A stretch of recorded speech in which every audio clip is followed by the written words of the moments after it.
கர்த்தரும் இரட்சகருமாகிய இயேசு கிறிஸ்துவின் நாமத்தினாலே யாவருக்கும் வாழ்த்தலை தெரிவித்துக் கொள்கிறேன். இந்த நாளிலும் நாம் தியானிக்கும்படிக்கு திருச்சபை நமக்கு கொடுத்த தலைப்பு அன்பில் ஒன்றுபடுதல். யோவான் 15:12 நான் உங்களில் அன்பாய் இருந்தது போல நீங்களும் ஒருவரில் ஒருவர் அன்பாய் இருக்க வேண்டும் என்பதே என்னுடைய கற்பனையாய் இருக்கிறது. அன்பு கூறுங்கள் என்ற கட்டளையை ஆண்டவர் கொடுக்கும்போது நான் உங்களில் அன்பு கூர்ந்தது போல என்று சொல்லுகின்றார். நீங்கள் ஒருவரில் ஒருவர் வைக்கும் அன்பு எப்படி இருக்க வேண்டும்? நான் உங்களில் அன்பு கூர்ந்தது போல. தேவகுமாரனுடைய அன்பை அவர்கள் ஆதியிலே உணர்ந்து கொள்ளவில்லை. பரிசுத்த ஆவியானவர் அவர்களுக்குள்ளே வரும்போது தேவன் நம்மேல் வைத்த அன்பை வெளிப்படுத்தினார். அப்பொழுது அவர்கள் அதை உணர்ந்து கொண்டார்கள். அப்படியானால் தேவகுமாரன் சீசர்கள் மேல் வைத்த அன்பு எப்படிப்பட்டது? சீசர்களாகிய நாம ஒருவரில் ஒருவர் வைக்கும் அந்த அன்பு அப்படிப்பட்டதா இருக்கிறதா என்பதை பரிசோதித்து பார்க்க வேண்டும். முதலாவது, தேவகுமாரன் சீசர்கள் மேல் வைத்த அன்பு எப்படிப்பட்டது? அது ஒரு போதகர் தன்னுடைய சீசர்கள் மீது வைத்த அன்பு. யோவான் 13:13 நீங்கள் என்னை போதகர் என்றும் ஆண்டவர் என்றும் சொல்லுகிறீர்கள். சொல்லுகிறது சரியே, நான் அவர்தான். மத்தேயு 23:8 நீங்களோ ரபி என்று அழைக்கப்படாதிருங்கள், கிறிஸ்து ஒருவரே உங்களுக்கு போதகராயிருக்கிறார், நீங்கள் எல்லாரும் சகோதரராயிருக்கிறீர்கள். நீங்களாக இந்த குருவிடத்தில் போய் கல்வி கற்க வேண்டும் என்று வரவில்லை, நான் உங்களை தெரிந்து கொண்டேன் என்று சொல்லுகின்றார். யோவான் 15:16 நீங்கள் என்னை தெரிந்து கொள்ளவில்லை, நான் உங்களை தெரிந்து கொண்டேன். நாம் தேவகுமாரனாலே தெரிந்து கொள்ளப்பட்டவர்கள். எனவே ஒரு குருவுக்கும் சீசனுக்கும் இருக்க வேண்டிய அந்த உறவு அவர்களை பூரணப்பட்டிருந்தது. அவர்களை எதற்காக ஏற்படுத்தினார்? மார்க் 3:16 அப்பொழுது அவர் 12 பேரை தெரிந்து கொண்டு அவர்கள் தம்மோடே கூட இருக்கவும் பிரசங்கம் பண்ணும்படியாக தாம் அவர்களை அனுப்பவும் வியாதிகளை குணமாக்கி பிசாசுகளை துரத்தும்படி அவர்கள் அதிகாரமுடையவர்களாக இருக்கவும் அவர்களை ஏற்படுத்தினார். அப்படியானால் தேவகுமாரன் செய்கிற அதே பணியை அவர்கள் செய்யும்படிக்கு அவர்களை ஏற்படுத்தினார். அவரோடு இருக்க வேண்டும். அவர் பிரசங்கம் பண்ணுகிற விதமாகவே காலம் நிறைவேறிட்டு தேவனுடைய ராஜ்யம் சமீபமாயிற்று, மனந்திரும்பி சுவிசேஷத்தை விசுவாசியுங்கள் என்று பிரசங்கிக்க வேண்டும். பிணியாளிகளை குணமாக்கி அற்புதங்களையும் அடையாளங்களையும் அவர் செய்த விதமாகவே நிறைவேற்ற வேண்டும். அதற்காக அவர்களை ஏற்படுத்தினார். அதற்கு தேவையான எல்லா ஆற்றலையும் அவர் அவர்களுக்கு கொடுத்திருந்தார். மிகவும் பாக்கியமானவைகளை அவர்கள் அனுபவித்தார்கள். நாம் அனுபவிப்பவைகள், காண்பவைகள், இவைகளெல்லாம் மிகவும் பாக்கியமானவைகள். தீர்க்கதரிசிகளும் ராஜாக்களும் இவற்றை காண விரும்பினார்கள், ஆனால் காண முடியவில்லை. அதை உணர்ந்து கொள்ளுங்கள். உங்கள் குரு எப்படிப்பட்டவர்? பாக்கியமானவைகளை உங்களுக்கு காண்பிக்கிறவர். அவரை நீங்கள் தரிசிப்பது மிகவும் பாக்கியமானது. பாக்கியம் உள்ளவர்களை காட்டும் ஒரு அன்பு மிகவும் விலையேற பெற்றது, ரகசியமானது. நீங்கள் அதிகமாக நேசிக்கிற ஒன்றையோ யாரிடத்திலே காட்டுவீர்கள்? நீங்கள் நேசிக்கிறவர்களிடத்திலே காட்டுவீர்கள். தேவகுமாரன் சொல்கின்றார், நீங்கள் காண்கிறவர்களை காணும் கண்கள் பாக்கியம் உள்ளவைகள். மூன்றாவது, தன்னிலும் தகுதி குறைந்தவர்களை நேசிக்கின்ற ஒரு அன்பு. நண்பர்கள் என்றால் பொதுவாக ஒரே குணமுடையவர்கள், ஒரே ஆற்றல் மிக்கவர்கள் தான் ஒன்றாக சேர்வார்கள். ஆனால் பரத்திலிருந்து வந்தவர், அவருக்கு இணையாக பூமியில எவனும் இருக்க முடியாது. அவர் யாரை நண்பர்களாக தெரிந்து கொண்டார்? சீசர்களை நண்பர்கள் என்று தெரிந்து கொண்டார். யோவான் 15:15 இனி நான் உங்களை ஊழியக்காரர் என்று சொல்லுகிறதில்லை, ஊழியக்காரன் தன் எஜமான் செய்கிறதை அறிய மாட்டான், நான் உங்களை சிநேகிதர் என்கிறேன்.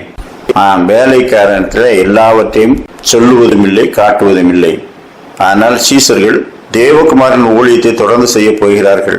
அவர்களை சிநேகிதர் என்று அழைக்கிறேன் என்று சொல்லுகின்றார். என்றென்றைக்கும் இருக்கும் ஒரு ஸ்தலத்திலிருந்து வந்தவர் அழிந்து போகும் இயல்புடைய மனிதர்களை பார்த்து சிநேகிதர் என்று சொல்லுகின்றார். அவர் செய்வதையும் சொல்வதையும் அவர்களுக்கு முழுமையாய் காண்பித்தார். அந்தரங்கத்தில் ஒன்றும் பேசவில்லை, வெளியரங்கமாக தம்முடைய சீசர்களுக்கு அறிவித்தார். நான்காவது, அது சிநேகிதருக்காக ஜீவனை கொடுக்கிற அன்பு. யோவான் 15:13 ஒருவன் தன் சிநேகிதருக்காக தன் ஜீவனை கொடுக்கிற அன்பிலும் அதிகமான அன்பு ஒருவனிடத்திலும் இல்லை. அப்படியானால் தேவகுமாரன் தன்னுடைய சிநேகிதர் என்று அழைத்த அவர்களுக்காக ஜீவனை கொடுக்கின்றார். அந்த அன்பிலும் பெரிதான அன்பு ஒன்றுமில்லை. ஒருவருக்கு கிட்னி டிரான்ஸ்பிளான்டேஷனுக்காக கிட்னி தேவைப்படுகிறது. எனவே வருகிற தன் நண்பர்களிடத்திலெல்லாம் யாராவது கிட்னி கொடுக்கிறீர்களா என்று கேட்டார். அதனால எந்த நண்பர்களும் அவர் பக்கத்திலே வரல. கிட்னி கொடுக்கீங்களா, கொடுப்பதற்கு ஆட்களை கொண்டு வருவீர்களா என்றெல்லாம் கேட்கிறார். நம்மளை கேட்கிறார என்று சொல்லி யாரும் கிட்டத்திலே போகல. ஆனா தேவகுமாரன் சொல்கிறார், தன் சிநேகிதருக்காக ஜீவனை கொடுக்கிற ஒரு அன்பு, அந்த அன்பு என்னிடத்தில் இருக்கிறது என்று சொல்லி தன்மையை வெளிப்படுத்துகின்றார். ஐந்தாவதாக, அது தகப்பன் பிள்ளைகள் மீது வைக்கும் அன்பு. நாம் பிள்ளைகள் மீது எவ்வளவு நாள் அன்பு கூறுவோம்? மரண பரியந்தம் அன்பு கூறுவோம். நம்முடைய மரண பரியந்தம் வாழ்க்கை முடியும் வரை பிள்ளைகளை நேசிப்போம். அவர்கள் துக்கப்படுத்தினாலும் சங்கடப்படுத்தினாலும் அவர்களை நேசிப்போம். அதுதான் தகப்பன் பிள்ளைகள் மீது வைக்கும் அன்பு. தேவகுமார் தம்முடைய சீசர்களை பார்த்து, நான் உங்களை திக்கற்றவர்களாக விடேன், மறுபடியும் உங்களிடத்திலே வருவேன் என்று சொன்னார். மனசரை படிக்கிறவர்களாக அவர்களை தெரிந்து கொண்டார். அவர்களும் மீன் பிடிக்க போய்விட்டார்கள். இவ்வளவு நாள் என் கூடவே இருந்து சாப்பிட்டு அனுபவித்து எல்லாவற்றையும் கண்டு கடைசியாக அவனவன் சொந்த தொழிலை தேடி மீன் பிடிக்க போய்விட்டான். ஆண்டவர் விட்டு விடவில்லை. மீன் பிடிக்க போன இடத்திலே அவர் தரிசனமாகின்றார். யோவான் 21:5, இயேசு அவர்களை நோக்கி, பிள்ளைகளே, புசிக்கிறதற்கு ஏதாயிலும் உங்களிடத்தில் உண்டா என்றார். அதற்கு அவர்கள் ஒன்றும் இல்லை என்றார்கள். அவர்களை பிள்ளைகளே என்று அழைக்கின்றார். அவரை விசுவாசிக்காமல் தன்னுடைய தொழிலுக்கு போனவர்களை அவர் நேசிக்கின்றார். அவர் உண்மையாகவே அன்பு கூறுகிறவர். பிள்ளைகளே, புசிக்கிறதற்கு ஏதாயிலும் உண்டா? அந்த கேள்வியிலே என்னோடு இருந்த வரையிலே உங்களுக்கு புசிப்பதற்கும் தூங்குவதற்கும் தங்குவதற்கும் ஏதாயிலும் குறைவு இருந்ததா? இல்லை. இப்பொழுது உங்களிடத்தில் ஏதாயிலும் இருக்கிறதா? இல்லை சாமி. அப்படின்னா என்னை விட்டு பிரிந்து போனால் நீங்க ஜீரோ அப்படின்னு தெரிஞ்சதா இல்லையா? நான் செடி, நீங்கள் கொடிகள். என்னாலே இல்லாமல் உங்களால் ஒன்றும் செய்ய முடியாது. என்னை விட்டு பிரிந்து போனால் வெளியிலே எரியுண்ட கொடியை போல உலர்ந்து போவீர்கள். இது எல்லாவற்றையும் ஆண்டவர் அந்த தரிசனத்தின் மூலமாக வெளிப்படுத்துகின்றார். புசிக்கிறதுக்கு உங்களிடத்தில் ஏதாயிலும் உண்டா? ஒன்றும் இல்லை. அப்படியானால் நாம் ஒன்றுமில்லாமற் போனாலும் நம்மை நேசிக்கிற ஒரு அன்பு. யோவான் 13:1 தாம் இவ்வுலகத்தில் இருக்கிற தம்முடையவர்களிடத்திலே அன்பு வைத்தபடியே முடிவு பரியந்தம் அவர்களிடத்திலே அன்பு வைத்தார். இயேசுவின் அன்பு முடிந்து போவதில்லை. தகப்பனின் அன்பை போல அது முடிவு பரியந்தம் இருக்கும் ஒரு அன்பு. ஆறாவதாக, பிதாவுக்கும் குமாரனுக்கும் உள்ள அந்த நெருக்கமான உறவு இவர்களுக்குள்ளே இருக்க வேண்டும் என்று ஆண்டவர் வேண்டிக் கொள்கின்றார். யோவான் 17:21 அவர்கள் எல்லாரும் ஒன்றாய் இருக்கவும் நீர் என்னிலேயும் நான் உம்மிலேயும் இருக்கிறதை போல அவர்கள் எல்லாரும் நம்மில் ஒன்றாயிருக்கவும் வேண்டிக் கொள்கிறேன். நாம் ஒன்றாயிருக்கிறது போல அவர்களும் ஒன்றாயிருக்கும்படி நீர் எனக்கு தந்த மகிமையை நான் அவர்களுக்கு கொடுத்தேன். பிதாவும் குமாரனும் ஒன்றித்திருக்கின்றார்கள். சீசர்களும் அவர்களைப் போல தங்களுக்குள்ளே மட்டுமல்ல தேவனோடும் தேவகுமாரனோடும் ஐக்கியமாயிருக்கும்படிக்கே வேண்டிக் கொள்கின்றார். எங்களுடைய ஐக்கியம் பிதாவோடும் அவருடைய குமாரனாய் இயேசு கிறிஸ்துவோடும் இருக்கிறது என்று யோவான் எழுதுகிறாரே. தேவகுமாரனுக்கும் அவர்களுக்கும் இருக்கிற அந்த அன்பின் உறவு அது தங்களுக்குள்ளே இருக்க வேண்டும். தேவகுமாரன் சீசர்கள் மேல் வைத்த அன்பு அவ்வளவு நெருக்கமானது. ஜீவனை கொடுப்பது, பிள்ளைகளைப் போல சேர்த்து கொள்ளுகிற அன்பு, தவறு செய்தாலும் அவர்கள் தங்களை உணர்ந்து கொள்ள வழிவகுக்கும் ஒரு அன்பு. தேவகுமாரன் சீசர்கள் ஒருவருக்கொருவர் எப்படி இருக்க வேண்டும் என்று கட்டளையிடுகிறார். யோவான் 13:34 நீங்கள் ஒருவரில் ஒருவர் அன்பாயிருங்கள், நான் உங்களில் அன்பாயிருந்தது போல நீங்களும் ஒருவரில் ஒருவர் அன்பாயிருங்கள் என்ற புதிதான கட்டளையை உங்களுக்கு கொடுக்கிறேன். நீங்கள் ஒருவரில் ஒருவர் அன்புள்ளவர்களாக இருந்தால் அதனால் நீங்கள் என்னுடைய சீசர்கள் என்று எல்லாரும் அறிந்து கொள்வார்கள். சீசர்களுக்குள்ளே இருக்க வேண்டிய அன்பு தேவகுமாரன் கட்டளையிட்ட ஒரு அன்பு. நீங்கள் ஒருவரில் ஒருவர் அன்புள்ளவர்களாக இருந்தால் என்னுடைய சீசர்கள் என்று எல்லாரும் அறிந்து கொள்வார்கள். திருச்சபை சாட்சி கொடுக்க வேண்டும் என்றால் அது முதலாவது ஒற்றுமையாக இருக்க வேண்டும். சீசர்கள் தங்களுக்குள்ளே ஒற்றுமையாக இருந்து ஒருவரை நேசித்து இந்த உலகத்துக்கு இவர்கள் பிரித்தெடுக்கப்பட்டவர்கள் என்பதை வெளிப்படுத்த வேண்டும். எனவே இது தேவன் கட்டளையிட்ட ஒரு அன்பு. இரண்டாவது, இது தாழ்மைப்படும் அன்பு நமக்குள்ளே இருக்க வேண்டும் என்று சொல்லுகின்றார். யோவான் 13:14 ஆண்டவரும் போதகருமாகிய நானே உங்கள் கால்களை கழுவினதுண்டானால் நீங்களும் ஒருவருடைய கால்களை ஒருவர் கழுவ கடவீர்கள். தேவகுமாரன் சீசர்களை பார்த்து உங்களில் ஒருவன் வந்து எல்லாருடைய கால்களையும் கழுவுங்கள், இப்படித்தான் இருக்க வேண்டும் என்று உபதேசிக்காமல் செய்து காட்டுகின்றார். உங்களுக்கு மாதிரியை காண்பித்தேன், நீங்களும் ஒருவர் கால்களை ஒருவர் கழுவ கடவீர்கள் என்றால் ஒருவருக்கு முன்பாக ஒருவர் தாழ்மைப்படுங்கள். அப்படியானால் இந்த அன்பு நாம் தாழ்மைப்பட்டு நம்மை விட மற்றவர்களை உயர்வாக கருத வேண்டிய ஒரு அன்பு. பிலிப்பியர் 2:3 மனத்தாழ்மையினாலே ஒருவரை ஒருவர் தங்களிலும் மேலானவர்களாக எண்ண கிடைவீர்கள். தங்களிலும் மேலானவர்களாக. அவன் என்ன விட பெரியவன், நான் தான் பெரியவன், வயசுல பெரியவன், அனுபவத்துல பெரியவன், பணத்துல பெரியவன், அவன் என்ன பார்த்து பேசணும், நான் அவனை கூப்பிட்டு வேணா பேசலாம், நான் அவரிடத்துல போய் பேச முடியாது. அப்படியானால் ஆண்டவர் சொல்கின்றார், ஆண்டவரோ இரட்சகருமாகிய நானே உங்கள் கால்களை கழுவினது உண்டானார். அவர் சுத்தப்படுத்துகிற தெய்வம்.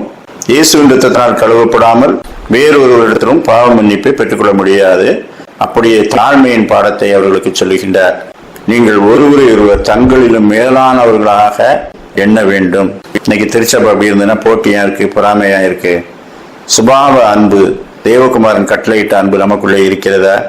ரோமர் 12:10 கனம் பண்ணுகிறதிலே ஒருவருக்கு ஒருவர் முந்தி கொள்ளுங்கள். அநேக பேர் சொல்லுவாங்க, எனக்கு அவன் மரியாதை கொடுத்தான்னா நான் மரியாதை கொடுப்பேன். வசனம் என்ன சொல்லுகிறது? கனம் பண்ணுகிறதிலே ஒருவருக்கு ஒருவர் முந்தி கொள்ளுங்கள். நீங்க முதல்ல மரியாதை கொடுங்க, அப்பொழுது மற்றவங்க மரியாதை கொடுத்தாலும் கொடுக்காட்டாலும் அதை பொருட்படுத்த மாட்டீர்கள். எல்லாம் எனக்கு வேணும் என்பதிலே முந்திக் கொள்வோம், மற்றவர்களுக்கு முதலாவது கிடைக்கட்டும் என்று அவர்களை முந்த விடுகிறோமா? கனம் பண்ணுகிறதிலே ஒருவருக்கு ஒருவர் முந்தி கொள்ளுங்கள் என்று பரிசுத்த அப்போஸ்தலர்கள் கட்டளையிடுகிறார்கள். மூன்றாவதாக மன்னிக்கும் அன்பு. இயேசு கிறிஸ்து மன்னித்துக் கொண்டே இருந்தார். எபேசியர் 4:32 ஒருவருக்கு ஒருவர் தயவாயும் மன ஒருக்கமாயும் இருந்து கிறிஸ்துவுக்குள் தேவன் உங்களுக்கு மன்னித்தது போல நீங்களும் ஒருவருக்கு ஒருவர் மன்னியுங்கள். ரோமர் 5:7 ஆதலால் தேவனுக்கு மகிமை உண்டாக கிறிஸ்து நம்மை ஏற்றுக்கொண்டது போல நீங்களும் ஒருவரை ஒருவர் ஏற்றுக்கொள்ளுங்கள். நம்மை தாயின் கருவில் இருக்கும் போதே முன்குறித்து தெரிந்து கொண்டார். அவர் நம்மை ஏற்றுக்கொண்டார். நல்லவங்க அப்படின்னு சொல்லி ஏற்றுக்கொள்ளல, கிருபையினாலும் அவர் நம் மீது வைத்த அன்பினாலும் ஏற்றுக்கொண்டிருக்கின்றார். அப்படியானால் பாவங்கள் எல்லாவற்றையும் நமக்கு மன்னித்து தம்மோடு சேர்த்து கொண்டிருக்கின்றார். எல்லாவற்றையும் மன்னித்திருக்கின்றார். ஒரு சிலதை தண்டிக்கணும் அப்படின்னு சொல்லிட்டு ஒரு இன்ஸ்டால்மெண்ட் கொடுத்தாரு அப்படின்னா மனுஷன் தாங்க முடியாது. ஆனால் அப்படி கிறிஸ்து நமக்கு மன்னித்தது போல நீங்கள் ஒருவருக்கு ஒருவர் மன்னியுங்கள். இப்ப மன்னித்து கொண்டே இருங்கள். அதுதான் சொல்றார். நாம் அன்பிலே பூரணப்பட வேண்டும் என்றால் முதலாவது மன்னிக்க வேண்டும். நான்காவதாக நாம் ஒரு சரீரத்தின் அவயவங்கள் என்று உணர்கிற உணர்வின் மூலமாக கிடைக்கும் அன்பு. கிறிஸ்துவாகிய தலை, சரீரமாகிய திருச்சபை. சரீரத்தின் ஒவ்வொரு அங்கங்களாக நாம இருக்கிறோம். ஒவ்வொரு அங்கமும் மற்ற அங்கத்தின் மீது கரிசனை உள்ளதாக இருக்கிறது. எந்த இடத்திலே காயமோ அரிப்போ ஏற்பட்டாலும் கைதான் அந்த இடத்தை போய் தொட்டு சரியாக்குகிறது. சரீரத்திலே கண்கள் தான் முழு சரீரமும் நடக்க வேண்டிய வழியை காட்டுகிறது. அதனால நான் தான் பெருமை உள்ளவன் என்று கண்ணோ, நான் தானே எல்லாவற்றையும் செய்கிறேன் என்று கையோ பெருமை பாராட்ட முடியாது. நாம் எல்லாரும் தலையாகிய கிறிஸ்துவுக்கு கீழ்ப்படுகிறவர்களாக ஒருவரில் ஒருவர் அன்பு கூற வேண்டும். ரோமர் 12:5 அநேகராகிய நாமும் கிறிஸ்துவுக்குள் ஒரே சரீரமாய் இருக்க ஒருவருக்கு ஒருவர் அவயவங்களாய் இருக்கிறோம். ஒரு அவயவம் பாடுபட்டால் எல்லா அவயவங்களும் கூட பாடுபடும். ஒரு அவயவம் மகிமைப்பட்டால் எல்லா அவயவங்களும் கூட சந்தோஷப்படும். நீங்களே கிறிஸ்துவின் சரீரமாயும் தனித்தனியே அவயவங்களாயும் இருக்கிறீர்கள். திருச்சபையில வழக்குகளை தொடுக்கிறவர்கள் நாம் ஒரே தலையின் கீழ் அல்லவா இருக்கிறோம் என்று இன்றைக்கு யோசித்து பார்த்திருக்கிறார்களா? இத்தனை வழக்குகளும் பிணக்குகளும் ஏன் இருக்கிறது? தலையாகிய அவருக்கு கீழ்ப்படிவதில்லை. அநேகராகிய நாமம் கிறிஸ்துவுக்குள் ஒரே சரீரமாக இருக்க தனித்தனி அவயவங்களாக இருக்கிறோம். ஒருவர் பாரத்தை ஒருவர் சுமந்து இப்படியே கிறிஸ்துவின் பிரமாணத்தை நிறைவேற்றுங்கள். கிறிஸ்துவின் பிரமாணம் என்ன? ஒருவர் பாரத்தை ஒருவர் சுமப்பது. ஒருவர் கஷ்டப்படுறார் என்றால் நான் அதற்கு என்ன செய்ய வேண்டும்? என்னால் முடிந்த அளவுக்கு அந்த கஷ்டத்தை நானும் ஏற்றுக்கொள்கிறேன் என்று யாராவது ஏற்றுக்கொள்கிறோமா? அன்பினாலே நாம் ஒன்றுபட வேண்டும். அது தேவனுடைய கட்டளை. தேவகுமாரன் நம் மேல் வைத்த அன்புக்கு ஒப்பாக நாம் அன்பு கூற வேண்டும், மன்னிக்க வேண்டும், ஒரே சரீரத்தின் அங்கங்கள் என்று உணர வேண்டும். அதனாலே அவருடைய சீசர்கள் என்று எல்லாரும் அறிந்து கொள்வார்கள் என்று ஆண்டவர் சொல்லுகின்றார். திருச்சபை சாட்சியிட வேண்டும் என்றால் நாம் சகோதர சிநேகத்திலே கட்டுண்டவர்களாக, ஒருவரை நேசிக்கிறவர்களாக நாம் வாழுவோம். கர்த்தர் தாமே அப்படிப்பட்ட நல்ல சிந்தனைகளை இந்த நாளிலும் நமக்கு தந்தருள்வாராக. ஆமேன்.